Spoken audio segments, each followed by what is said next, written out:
Miss Crane's back for another read aloud of City of Ember. We are on chapter 18, page 238. Join me. Where the river goes. For a second, Lenia saw the banks of the river streak by. Ahead was the opening of the tunnel like an enormous mouth.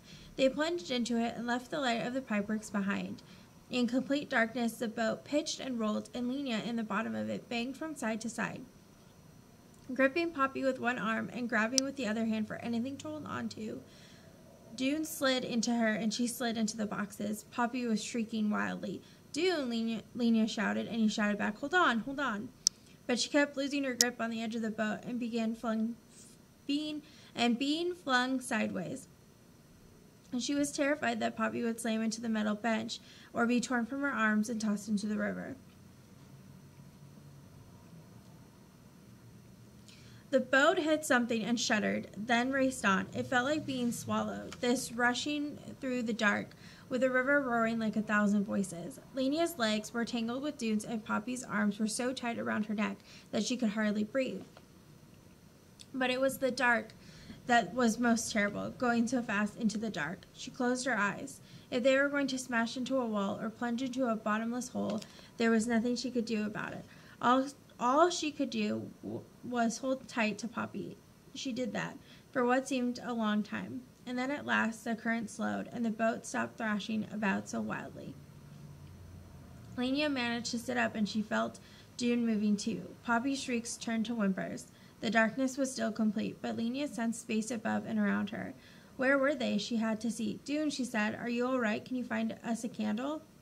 "I'll try," Dune said. She felt him scramble past her to the back of the boat, and she heard a scrape as he pulled a box out from its place under the bench. "Can't find the latch," Dune said. Then a second later, "There, I've got it. There's the matches, so this one must be candles." More scraping and banging. The boat lurched. Lenia slid forward. Dune slid too, and slammed into her back. He gave a yell of rage. "Dropped the match. Hold on, I almost had it." Long seconds of scrambling and clattering. Then a light flared up, and Dune's shadowed face appeared above it. He touched the match to a candle, and the light grew steadier. It was only a small flame, but it cast glints of light on the tunnel walls and the silky surface of the water. The tunnel had an arched ceiling. Lenia saw like the tunnels of the pipeworks, but it was much wider than those tunnels. The river ran through it like a moving road. "Can you light another?" Lenia asked. Dune nodded and turned back to the boxes, but once again the boat struck something, causing a spray of water to slap into them and put the candle out. It was several minutes before Dune managed to light it again, and more before he finally had two burning at once. He jammed one of them into a space between the bench and the side of the boat, and he held the other in his hand. His hair was flattened against his forehead and dripping. His brown jacket was torn at the shoulder. "That's better," he said. It was better. Not only did they have light to see by, but the current was slower and the boat sailed more smoothly. Lenia was able to unwrap Poppy from her neck and looked around. Ahead, she could see that the tunnel curved. The boat swung into the curve, banged against the wall, straightened itself, and sped on. "Hand me a candle, too," she said. Dune gave Lenia the candle he was holding and lit another. They found places to wedge all three candles into the frame of the boat so they could keep their hands free. For a while they rushed along almost silently, the river having become nearly as smooth as a sheet of glass. Then suddenly the current slowed even more, and the tunnel opened up. "We've come into a room," said Lenia. Far overhead arched a vaulted ceiling. Columns of rock hung down from it, and columns of rock rose from the water too, making long shadows that turned and mingled as the boat floated among them. They glimmered in the candlelight, pink and pale green and silver. Their strange lumpy shapes looked like something soft that had frozen, like towers of mashed potatoes, Lenia thought, that had hardened to stone. Now and then the boat bumped into one of these columns, and they found that they could use a paddle to knock themselves free again. In this way, they crossed the room to the other side, where again the passage narrowed and the current ran faster, much faster. It was as if the boat were being pulled forward by a powerful hand. The water grew rough again, and splashes of spray put out the candles. Lenia and Dune June huddled in the bottom of the boat with Poppy between them, their arms clasped around her. They clenched their teeth and squeezed their eyes shut, and soon there was nothing in their minds but the roll and plunge of the boat, and nothing in their bodies but the effort not to be thrown out. Once the sound of the river rose to a crashing, and the front of the boat tipped downward, and they were pitched about so violently that it seemed like they were tumbling downstairs. But that lasted only a few seconds, and then they were streaming onward as before. Lenia lost track of time, but a while later, maybe a few minutes, maybe an hour, the current slowed. The candles they'd stuck in the boat had been knocked overboard, so June lit new ones. They saw that they had come to another pool.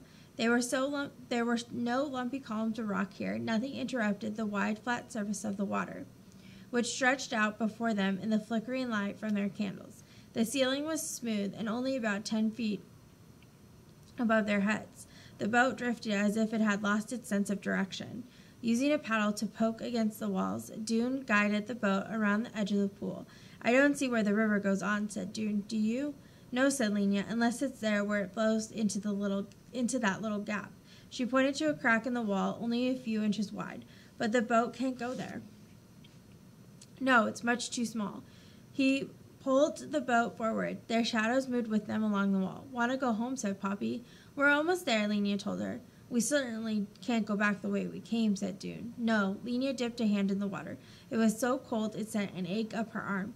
"Could this be the end?" said Dune. His voice sounded flat in this closed-in place. "The end?" Lenia felt a shiver of fear. "I mean the end of the trip," Dune said. "Maybe we're supposed to get out over there." He pointed to a wide expanse of rock that sloped back into the darkness on one side of the pool. Everywhere else, the walls rose straight out of the water. He pulled the boat over to the rock shape. The boat scraped bottom there. The water was shallow. "I'll get out and see if this goes anywhere," said Lenia. "I want to be on solid ground again anyway." She handed Poppy to Dune and stood up. Holding a candle, she put one foot over the edge of the boat and into the cold water, and she waded ashore. The way did not look promising. The ground sloped upward, and the ceiling sloped downward. As she went farther back, she had to stop. A few yards in, a tumbled heap of rocks blocked the way. She inched around them, turned sideways to squeeze through the narrow space, and crept forward, holding the candle out in front of her. "This goes nowhere," she thought. "We're trapped." But a few steps farther along, she found she could stand up straight again, and a few steps beyond that, she turned a corner, and suddenly the candlelight shone on a wide path, with a high ceiling and a smooth floor. Lenia gave a wild shout. "Here it is," she cried. "It's here. There's a path." Dune's voice came from far away. She couldn't tell what he was saying.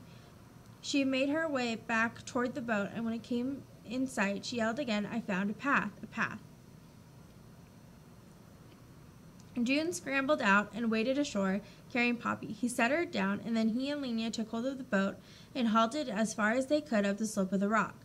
Poppy caught the excitement. She shouted gleefully, waving her fists like little clubs, and stomped around, glad to be on her feet again. She found a pebble and plunked it into the water, crowing happily at the splash it made.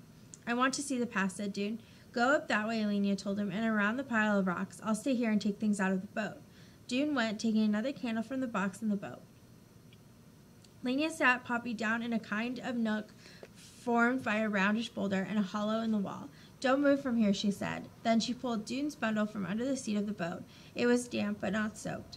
Maybe the food inside would still be all right. She was hungry all of a sudden. She'd had no dinner, she remembered.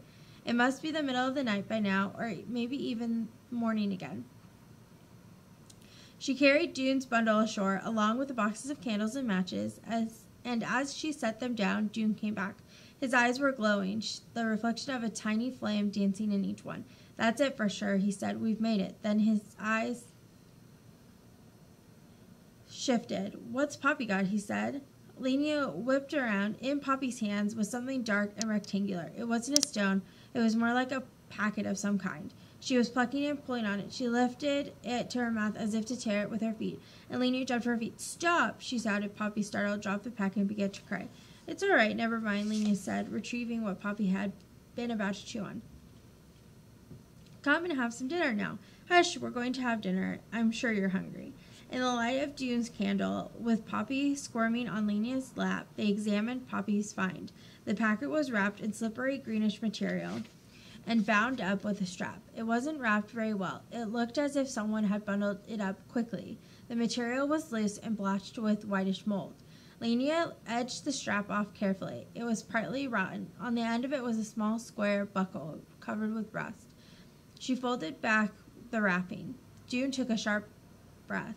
"It's a book," he said. He moved his candle closer, and Lenia opened the brown cover. The pages inside had faint blue lines across them, and someone had written along these lines in slanted black letters, which were not neat like the writing in the library books, but sprawling as if the writer had been in a hurry. June ran his finger under the first line. It says, "They tell us we learn no leave. They tell us we leave tonight." He looked up and met Lenia's eyes. "Leave," said Lenia. "From where?" "From Ember," June asked. "Could someone have come this way before us? Or was it someone leaving the other city?" June looked down at the book again. He rifled through the pages, and there were many of them. "Let's save it," said Lenia. "We'll read it when we get to the new city." June nodded. "It'll be easier to see there." So Lenia wrapped up the book again and tied it securely into June's bundle. They sat on the rock shelf for a while, eating the food June had brought. The candles wedged in the boat still shone steadily, and their light was cozy like lamplight. It made golden shapes on the still surface of the pond. June said, "I saw the guards run after you. Tell me what happened." Lenia told him. "And what about Poppy? What did you tell Mrs. Murdo?" "I told her the truth. At least I hope it's the truth.